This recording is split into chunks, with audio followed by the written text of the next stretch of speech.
ষষ্ঠ থেকে নবম শ্রেণীর শিক্ষার্থীদের জন্য দ্বিতীয় সপ্তাহের যে অ্যাসাইনমেন্ট, আজকে আমি অ্যাসাইনমেন্টের বিষয়বস্তু এবং কিভাবে কি লিখতে হবে এ বিষয়ে আলোচনা করব। প্রথমেই আমি আলোচনা করব ষষ্ঠ শ্রেণীর অ্যাসাইনমেন্ট সম্পর্কে। গত সপ্তাহে অবশ্য নবম শ্রেণী নিয়ে আলোচনা করেছিলাম। আজকে ইনশাল্লাহ একেবারে ষষ্ঠ থেকে শুরু করে নবম শ্রেণী পর্যন্ত ইনশাল্লাহ সবগুলো বিষয়ে আলোচনা করব। আশা করি তোমরা সাথেই থাকবে। প্রথমে আমরা দেখি অ্যাসাইনমেন্ট টোম, নির্ধারিত কাজ সেটা কি। অধ্যায় বিষয়বস্তু হচ্ছে প্রথম অধ্যায়, সাবজেক্টটা কিন্তু বিজ্ঞান, ষষ্ঠ শ্রেণীর বিজ্ঞান বিষয়, এটা দ্বিতীয় সপ্তাহের অ্যাসাইনমেন্ট। অধ্যায় বিষয়বস্তু শিরোনাম হচ্ছে প্রথম অধ্যায় থেকে আসবে বৈজ্ঞানিক প্রক্রিয়া ও পরিমাপ। পাঠ 1 এখান থেকে বিজ্ঞান কি। পাঠ 23 পরীক্ষণ। পাঠ 6 মৌলিক ও যৌগিক একক। এরপরে রয়েছে পাঠ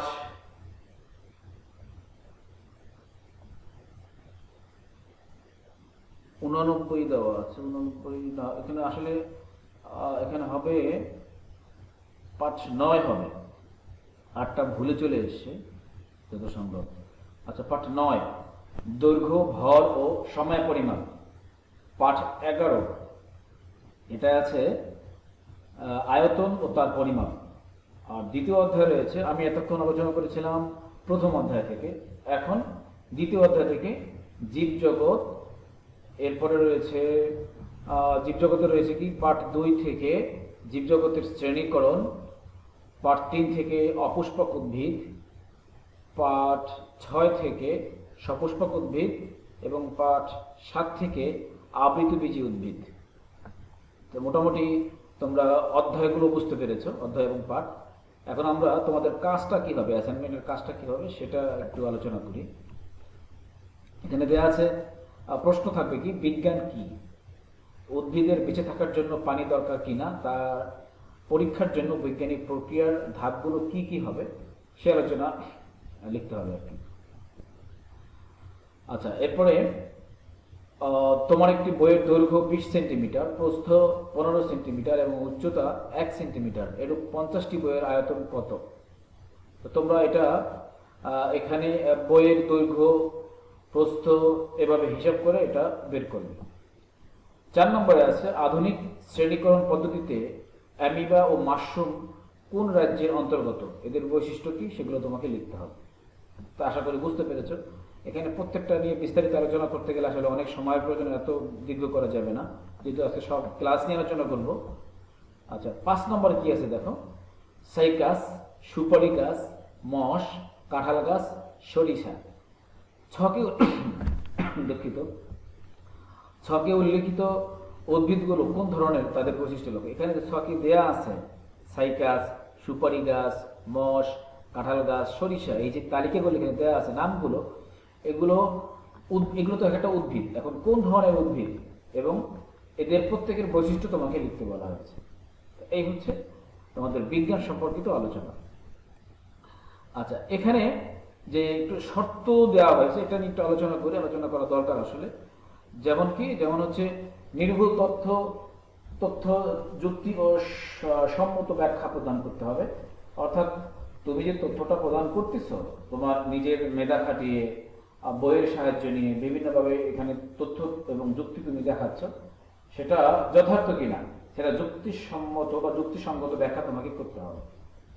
এরপরে কি প্রশ্নের চাহিদা অনুযায়ী উত্তর প্রদানের সক্ষমতা, প্রশ্ন যেভাবে চেয়েছে তোমাকে ঠিক সেভাবেই কিন্তু উত্তরটা দিতে হবে। তুমি কতটুকু পেরেছ সেটা কিন্তু যাচাই বাছাইয়ের বিষয় রয়েছে।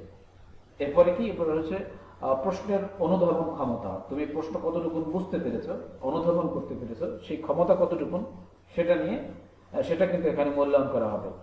এবং মূল্যায়ন করা হবে বিষয়বস্তুর গভীরতা, তুমি বিষয়বস্তুর কতটুকু গভীরে যেতে পেরেছ, আলোচনা করলা, আলোচনার ঠিক কোন জায়গা পর্যন্ত গিয়ে তুমি ঠিক কতটুকু বুঝতে পেরেছো সেটাই এখানে আলোচনার বিষয়বস্তু। অর্থাৎ তোমাকে এভাবে কিন্তু মূল্যায়ন করা হবে। এগুলো কিন্তু দেখো মূল্যায়ন নির্দেশক, অর্থাৎ যিনি মূল্যায়ন করবেন তোমার লেখাগুলো, তিনি এই বিষয়গুলো মাথায় রেখেই কিন্তু মূল্যায়ন করবেন। এরপরে কি প্রয়োগ ক্ষমতা, তোমার এখানে তুমি প্রয়োগ করলা, সেই প্রয়োগের বিষয়টি কতটুকু স্পষ্ট হয়েছে সেটাই এখানে মূল প্রতিপাদ্য বিষয়বস্তু। তো আশা করি তোমরা বুঝতে পেরেছো। এরপরে আমরা যাব এই ষষ্ঠ শ্রেণীরই আরেকটা বিষয়, সেটা হচ্ছে তথ্য ও যোগাযোগ প্রযুক্তি। এখানে এটা রয়েছে প্রথম অধ্যায় থেকে পাঠ 4, 5 এবং 6। এখানে কি তথ্য ও যোগাযোগ প্রযুক্তির ব্যবহার এর উপরে আলোচনা। আচ্ছা, তো তোমার অ্যাসাইনমেন্টের কাজটা কি হবে? কাজটা হবে এই যে বর্তমান বিশ্বের প্রতিটি ক্ষেত্রেই তথ্য প্রযুক্তির ব্যাপক ব্যবহার হচ্ছে, অবশ্যই হচ্ছে, কারণ এই কম্পিউটার, ইন্টারনেট, তোমরা তো এই যে দেখতে পাচ্ছ এগুলো কিন্তু ইন্টারনেটের সাহায্যে, মানে তথ্য প্রযুক্তির একটা ব্যাপার এখানে পরিলক্ষিত হচ্ছে। তো বাংলাদেশ ও তার ব্যতিক্রম নয়, তথ্য ও যোগাযোগ প্রযুক্তি কোথায় কোথায় ব্যবহার করা যায় বর্ণনা করো। তুমি যে অ্যাসাইনমেন্টটা তৈরি করবা, এটা কি অ্যাসাইনমেন্টে হবে বিষয়টা হচ্ছে তথ্য ও যোগাযোগ প্রযুক্তি। এখন বর্তমান বিশ্বের সব ক্ষেত্রেই তথ্য প্রযুক্তির ব্যবহার হচ্ছে, বাংলাদেশেও হচ্ছে। এখন কথা হচ্ছে যে তথ্য ও যোগাযোগ প্রযুক্তি কোথায় কোথায় ব্যবহার হচ্ছে সেটা নিয়ে তোমাকে আলোচনা করতে হবে। তার উপর আলোচনা করতে গেলে তুমি ভিতরে তোমাকে ভূমিকা লিখতে হবে, মানে পুরো আলোচনা একটা টোটাল থিওরি টেনে অল্পতে লিখে দেওয়া, একটা সার মর্ম লিখে দেওয়া ভূমিকার মধ্যে। এবারে কি ব্যবহারের ক্ষেত্রসমূহ, অর্থাৎ কোন জায়গায় তথ্য প্রযুক্তি ব্যবহার করা হয়। অনেক ক্ষেত্রে, শিক্ষার ক্ষেত্রে, ব্যবসার ক্ষেত্রে, রাষ্ট্র পরিচালনার ক্ষেত্রে, সকল ক্ষেত্রেই এখন তথ্যের ব্যবহার হচ্ছে। সুতরাং এগুলো তোমরা নিজের থেকেই ভালো করে লিখতে পারবে, আশা করি সহজ। এরপরে কি প্রযুক্তি ব্যবহারের সুবিধাসমূহ, প্রযুক্তির মাধ্যমে আমরা কি ধরনের সুবিধা পাচ্ছি সে বিষয়ে লিখবে। এই যে তুমি আজকে আমার ভিডিওটা দেখতে পাচ্ছ, এটা কিন্তু এই তথ্যের জন্য, প্রযুক্তিটা অনেক সহজে দেখতে পাচ্ছ। শেষে থাকবে উপসংহার, ওই ভূমিকার মতো শেষে গিয়ে টোটালের উপর একটা আলোচনা থাকবে, তুমি কি বুঝতে পারলে তার উপর একটা মানে সামারি টেনে দিয়ে বলবো হ্যাঁ এটা আমি বুঝতে পেরেছি, এটার মাধ্যমে এটাই বোঝা যায়, এরকম একটা উপসংহার তোমাকে টানতে হবে। আচ্ছা, এখানে মূল্য নির্দেশিকা আগের মতই দেওয়া আছে। বিষয়বস্তু সম্পর্কে ধারণা, নির্ভুল তথ্য ও যুক্তিসঙ্গত ব্যাখ্যা প্রদান, ব্যক্তিগত অভিজ্ঞতা সমন্বয়, চাহিদা অনুযায়ী উত্তর প্রদানের সক্ষমতা, এই বিষয়গুলো তোমাকে মাথায় নিয়ে কাজ করতে হবে। আচ্ছা, মানে যখন তোমার লেখাটায় তুমি যখন লিখবা এটা, তখন যিনি মূল্যায়ন করবেন তিনি এই বিষয়গুলো মাথায় নিয়ে কিন্তু তোমার এটাকে মূল্যায়ন করবেন। এই আশা করি তোমরা বুঝতে পেরেছ তথ্য এবং যোগাযোগ প্রযুক্তির যে বিষয়টা সেটা সম্পর্কে। আচ্ছা, এরপরে আমরা দেখি ইসলাম ও নৈতিক শিক্ষা। ইসলাম ও নৈতিক শিক্ষায় দেওয়া আছে প্রথম অধ্যায়। এই প্রথম অধ্যায় হচ্ছে আমরা জানি যে আকাইদ সম্পর্কিত। এখান থেকে কি প্রশ্নগুলো তোমার জন্য দেওয়া হয়েছে যে আল আসমা উল হোসনা বলতে কি বোঝায়, আল্লাহ পাকের 5টি গুণবাচক নাম অর্থসহ লেখো, তুমি কিভাবে আল্লাহর গুণে গুণান্বিত হতে পারো।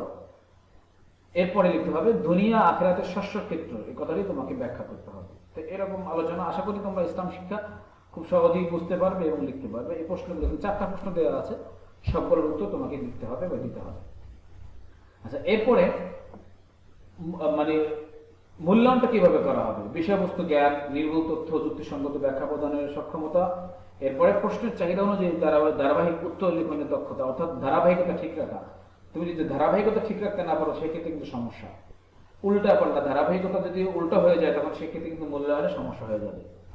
সমস্যা সমাধানের যৌক্তিক পরামঙ্গতা, যৌক্তিকতা, তুমি যে সমস্যা সমাধান করলা সেখানে ঠিক কতটুকু যৌক্তিকতা কাজ করেছে সেটা কিন্তু এখানে উল্লেখ করতে হবে। তাহলে তোমরা আশা করি ইসলাম শিক্ষাও বুঝতে পেরেছো। আর এই যে এখানে বিষয়গুলো দেওয়া আছে এগুলো কিন্তু আসলে সহজ, তোমরা সবাই পড়েছো আশা করি।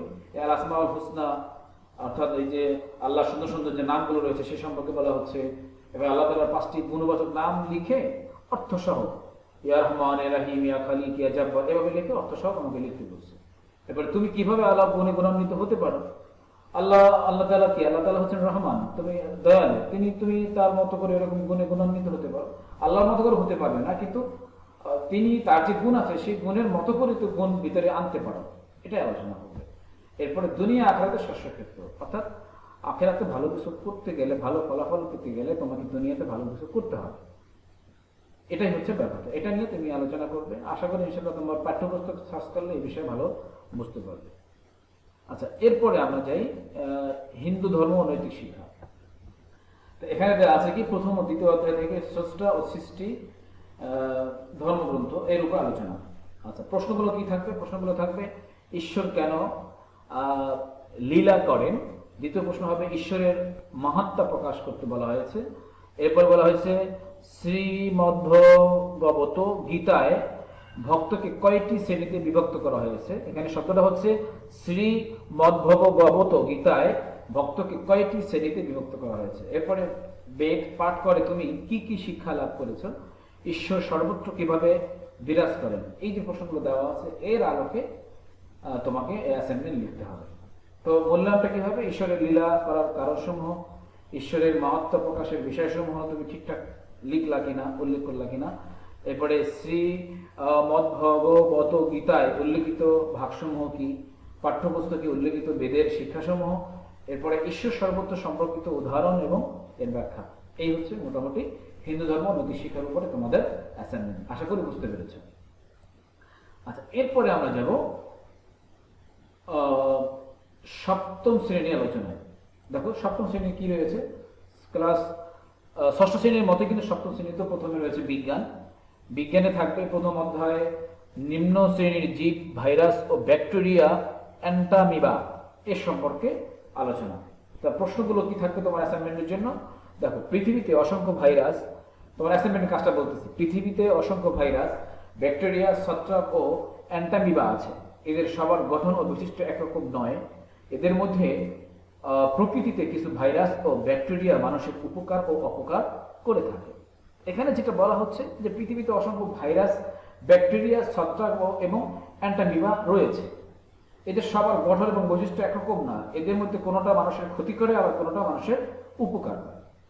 গেল, এই আলোচনা তোমরা মোটামুটি বুঝতে পেরেছ। এখন প্রশ্নটা কি, ক নম্বরে প্রশ্ন আসবে যে অ্যামিবিক আমাশয় কোন অণুজীবের কারণে ঘটে থাকে। আমরা জানি যে অ্যামিবিক একটা ছত্রাক, এটা কোন অণুজীবের কারণে হয়ে থাকে সেই বিষয় নিয়ে তোমাকে আলোচনা করতে হবে।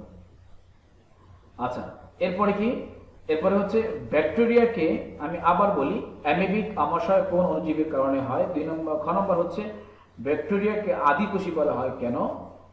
এরপরে উদ্দীপককে প্রথম অণুজীবটি উদ্ভিদের কোন কোন রোগ সৃষ্টি করে তা ব্যাখ্যা করো। ঘ নম্বর হচ্ছে উদ্দীপকের দ্বিতীয় অণুজীবটির অর্থনৈতিক গুরুত্ব বিশ্লেষণ করো। তো তোমরা আশা করি যে এখানে নিম্ন শ্রেণীর জীব, ভাইরাস ও ব্যাকটেরিয়া সম্পর্কে যে প্রথম অধ্যায় রয়েছে, এই অধ্যায়টা পড়লে আশা করি ইনশাআল্লাহ এর প্রত্যেকটা প্রশ্নের উত্তর তোমরা ঠিকঠাক দিতে পারবে। তবে যদি এখানেও তুমি যেহেতু এটা সৃজনশীল সিস্টেমের আসা অনেক সময়, সেক্ষেত্রে তুমি যদি এখান থেকে বুঝতে না পারো, সেক্ষেত্রে তোমার যিনি শিক্ষক রয়েছেন এই বিজ্ঞান বিষয়ে, তার কাছ থেকে পরামর্শ নিতে পারো। আশা করি তোমাদের সমাধান ইনশাআল্লাহ হয়ে যাবে। যদি তাও তোমরা সেখানেও সমস্যা পড়ে যাও, সেক্ষেত্রে তোমরা অনলাইন থেকে, ইন্টারনেট থেকে এই বিষয়গুলো সার্চ করে সেখান থেকে সমাধান নিতে পারো। তো আশা করি ইনশাআল্লাহ তোমরা তোমাদের যথার্থ উত্তর পেয়ে যাবে। আচ্ছা, এরপরে আমি যাব তথ্য ও যোগাযোগ প্রযুক্তি। দেখো এখানে কি কি রয়েছে। প্রথম অধ্যায় পাঠ 1 ও 2 ব্যক্তি জীবনে তথ্য ও যোগাযোগ প্রযুক্তি। পাঠ 3, 4 ও 5 থেকে কি কর্মক্ষেত্রে তথ্য ও যোগাযোগ প্রযুক্তি। পাঠ 6 ও 7 থেকে সমাজ জীবনে তথ্য ও যোগাযোগ প্রযুক্তি। আশা করি বুঝতে পেরেছি। আচ্ছা, এরপরে অ্যাসাইনমেন্টের নির্ধারিত কাজটা কি, ব্যক্তিগত জীবনে তথ্য ও যোগাযোগ প্রযুক্তির গুরুত্ব বিশ্লেষণ করে প্রযুক্তি নির্ভর বিশ্ব শিরোনামে একটি প্রবন্ধ লেখো। আশা করি বুঝতে পেরেছো। প্রযুক্তি নির্ভর বিশ্ব, এটা হবে তোমার বিষয়ের শিরোনাম। এই শিরোনামের উপরে তোমাকে অ্যাসাইনমেন্ট লিখতে হবে। তুমি ভিতরে লিখবা ভূমিকা, তুমি লিখবা ব্যক্তিগত জীবনের তথ্য ও যোগাযোগ প্রযুক্তির ব্যবহার ক্ষেত্রসমূহ। এবারে তোমাকে সেখানে উল্লেখ থাকতে হবে ব্যক্তিগত জীবনের তথ্য ও যোগাযোগ প্রযুক্তির ব্যবহার গুরুত্ব এবং সবশেষে উপসংহার। আমি সংক্ষেপে বলে দিই যে প্রযুক্তি নির্ভর বিশ্ব, অর্থাৎ বিশ্বটা কিন্তু এখন প্রযুক্তির উপর নির্ভরশীল হয়ে গেছে, এটা আমরা সবাই ভালো করে জানি। সুতরাং আমরা এখন মোবাইল ফোন বলি, ইন্টারনেট বলি, কম্পিউটার বলি, সকল ক্ষেত্রে কিন্তু আমরা এদের উপর নির্ভরশীল হয়ে গেছি। শুধু আমরা বাংলাদেশ কেন, সমস্ত বিশ্বে কিন্তু এর উপরে নির্ভরশীল, যোগাযোগ ক্ষেত্রে, সকল ক্ষেত্রেই। সুতরাং তোমরা আশা করি এই বিষয়ের উপরে ইনশাল্লাহ ভালো লিখতে পারবে। মূল্যায়নের বিষয়গুলো তোমরা ভালো করে পড়ে নিও, আশা করি এগুলো বুঝতে পারবে। এরপরে কি সপ্তম শ্রেণীর রয়েছে তোমাদের ইসলাম ও নৈতিক শিক্ষা। এখানে প্রথম অধ্যায়ে আকাইদ থেকে প্রশ্ন আসবে। সেখানে দেখো সংক্ষিপ্ত প্রশ্নাবলী, সংক্ষিপ্ত প্রশ্নে কি কি আছে। প্রথম অধ্যায় থেকে আসবে আকাইদ কি, তাওহীদ বিশ্বাস করা প্রয়োজন কেন, উত্তর দিতে হবে। কুফরি পরিণাম ব্যাখ্যা করো, শিরকের কুফর ও পরিণতি বর্ণনা করতে বলা হয়েছে। এই আকাইদ কি তোমরা সবাই পড়েছো, আশা করি ইনশাআল্লাহ এই প্রশ্ন উত্তরগুলো তোমরা দিতে পারবে।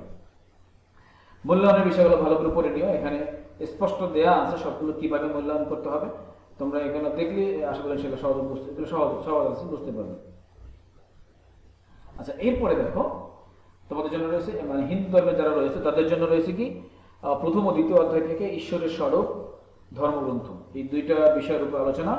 প্রশ্ন কি? প্রশ্ন হচ্ছে হিন্দু ধর্ম অনুসারে স্রষ্টা কে কি নামে অভিহিত করা যায়, অবতার কাকে বলে, এরপরে পুরাণকে কেন গ্রন্থাবলী বলা হয়, শ্রী শ্রী চণ্ডী পূজা কেন করা হয়, এরপরে রয়েছে কালিকা বা অম্বিকার হাতে কে কে নিহত হয়েছিলেন। এগুলো হচ্ছে প্রশ্ন।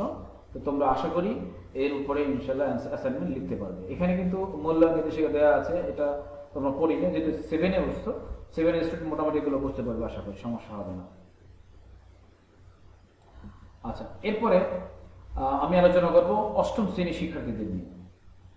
অষ্টম শ্রেণীর প্রথমে কি রয়েছে দেখি একটু। অষ্টম শ্রেণীর বিজ্ঞানে অনেকগুলো অধ্যায় দেওয়া আছে, তো আমি একটু সংক্ষেপে আলোচনা করবো। তোমরা এই যে এইগুলো যা দেওয়া আছে এখানে, যেমন প্রথম অধ্যায় পার্ট 1, পার্ট 2 থেকে 5, এখানে কিন্তু 2-5 না, 2 থেকে 5 মনে রাখবা।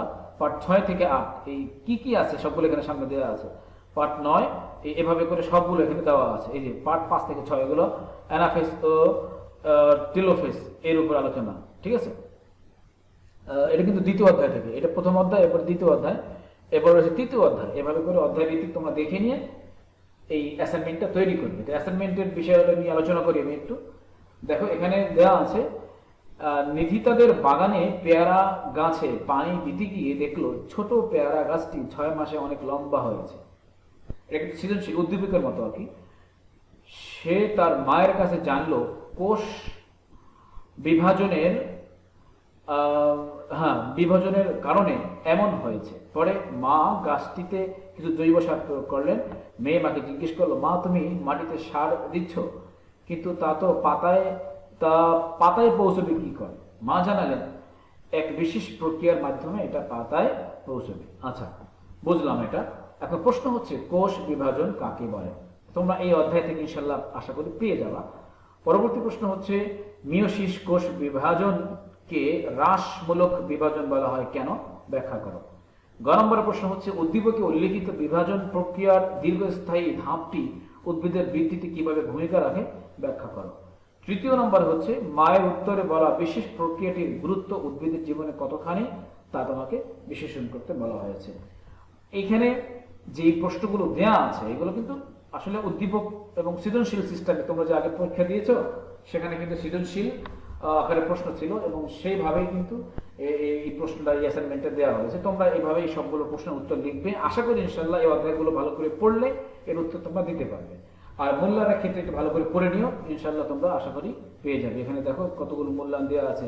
কোষ বিভাজনের সংজ্ঞা সঠিকভাবে লিখতে পারার দক্ষতা, এরপরে মিয়োসিস কোষ বিভাজনের বৈশিষ্ট্য জেনে সঠিকভাবে ব্যাখ্যা করতে পারার দক্ষতা, এরপরে মাইটোসিস কোষ বিভাজনের মধ্যে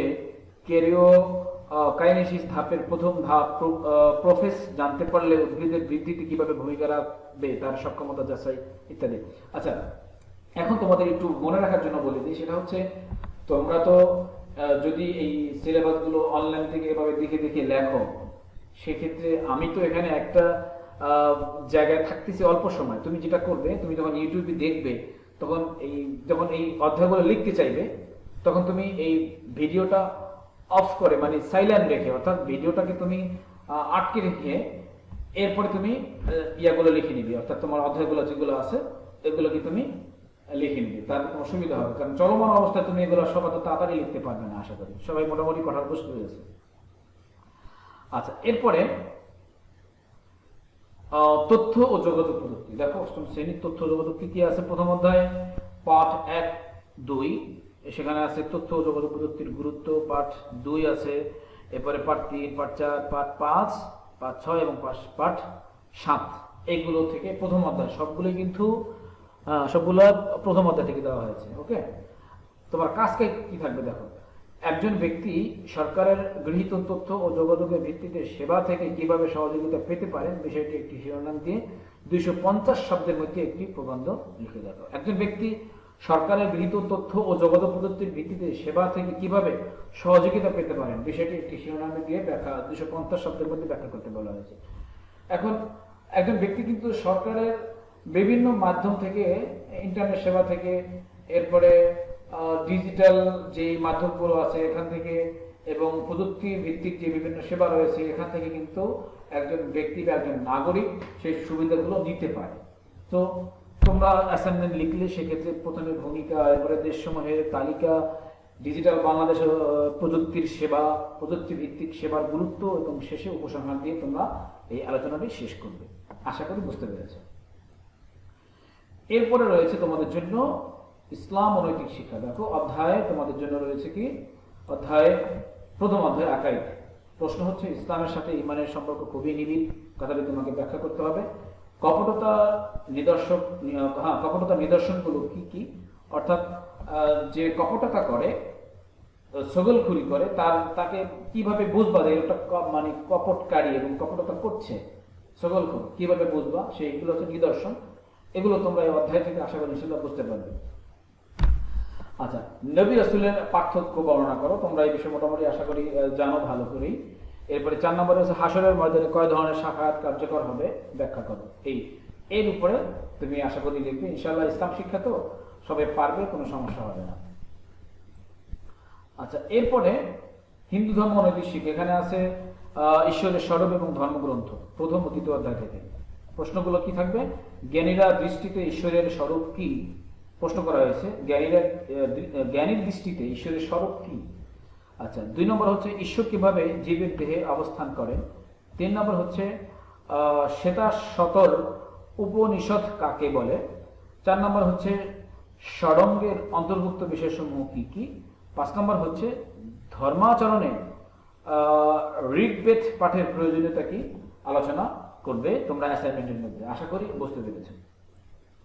আচ্ছা, এরপরে আমরা যাব সর্বশেষ। আমি একটু দ্রুত যাচ্ছি, কারণ হচ্ছে যে ভিডিওটা বেশি বড় করে ফেললে সমস্যা, তোমরা একটু বুঝে নিবে। আশা করি এক জায়গায় সমস্যা হলে সেক্ষেত্রে তোমরা ওইটা মানে সাইলেন্ট করে, মিউট করে তোমরা সেক্ষেত্রে ওখান থেকে ভিডিওটা ভালো করে বুঝে নিতে পারো লেখাটা।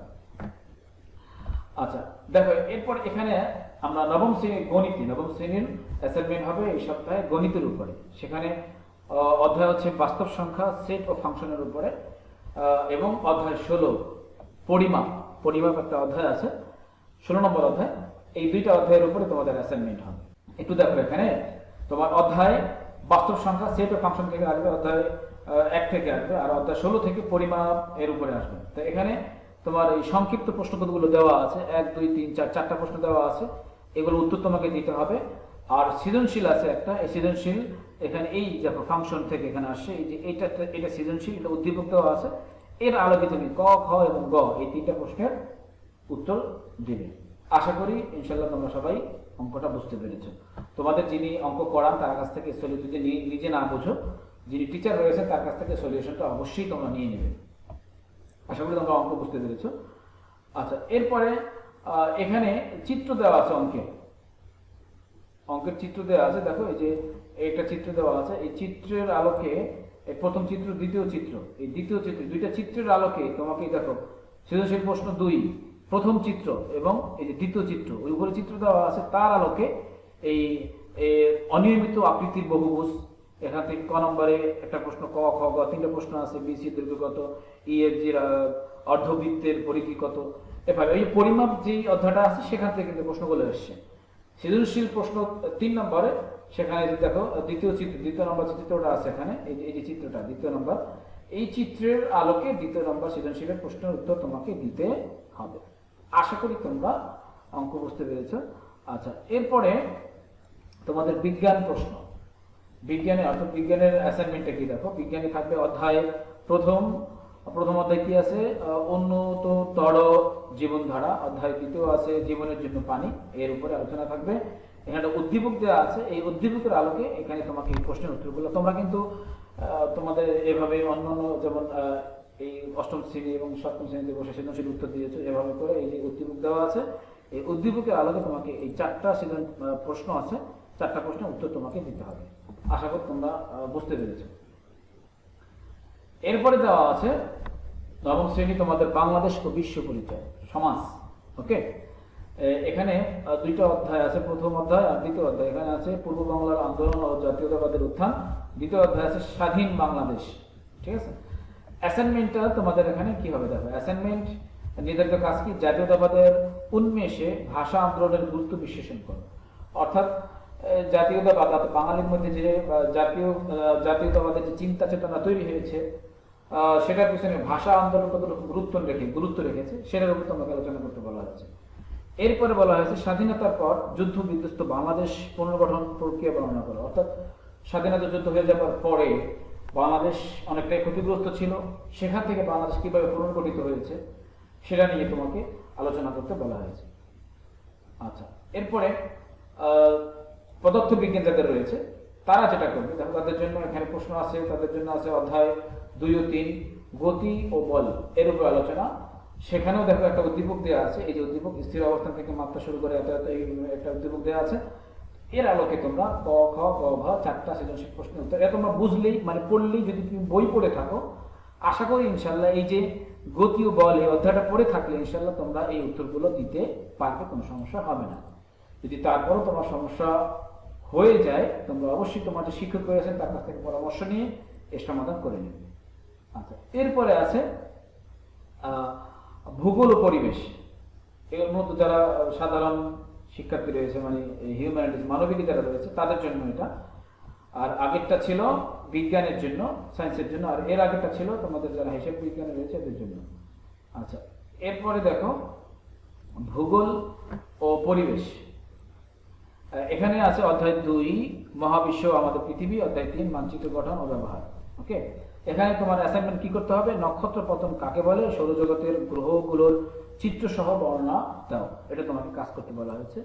এরপরে ঢাকা ও টোকিওর স্থানীয় সময়ের ব্যবধান 3 ঘন্টা 17 মিনিট 16 সেকেন্ড। টোকিওর দ্রাঘিমা 139 ডিগ্রি।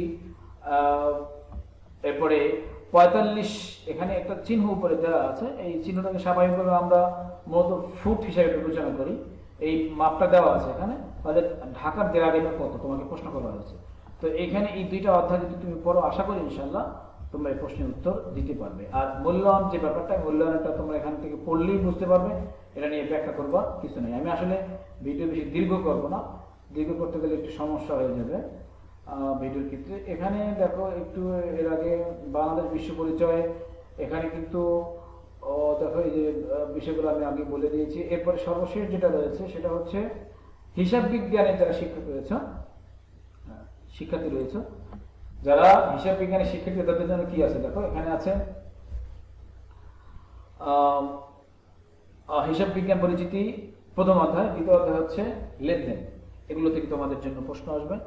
সংক্ষিপ্ত প্রশ্ন কি, হিসাব বিজ্ঞান কি, হিসাব বিজ্ঞানের 2টি উদ্দেশ্য লেখো, ব্যবসায় প্রতিষ্ঠানে হিসাব বিজ্ঞানের গুরুত্ব ব্যাখ্যা করো, হিসাব তথ্যের অভ্যন্তরীণ ও বাহ্যিক ব্যবহারকারীদের একটি তালিকা প্রস্তুত করো, মূল্যবোধ সৃষ্টিতে হিসাব বিজ্ঞানের ভূমিকা ব্যাখ্যা করো, নিম্নের লেনদেনগুলোর কারণ ব্যাখ্যা করো এবং হিসাব সমীকরণে এগুলোর প্রভাব দেখাও। আচ্ছা, এরপরে 2020 সালের 1 জানুয়ারি চিকিৎসক জনাব প্রদত্ত নগদ 50,000 টাকা এবং এখানে দেওয়া আছে তোমার 1 লক্ষ টাকার কথা বলা হচ্ছে।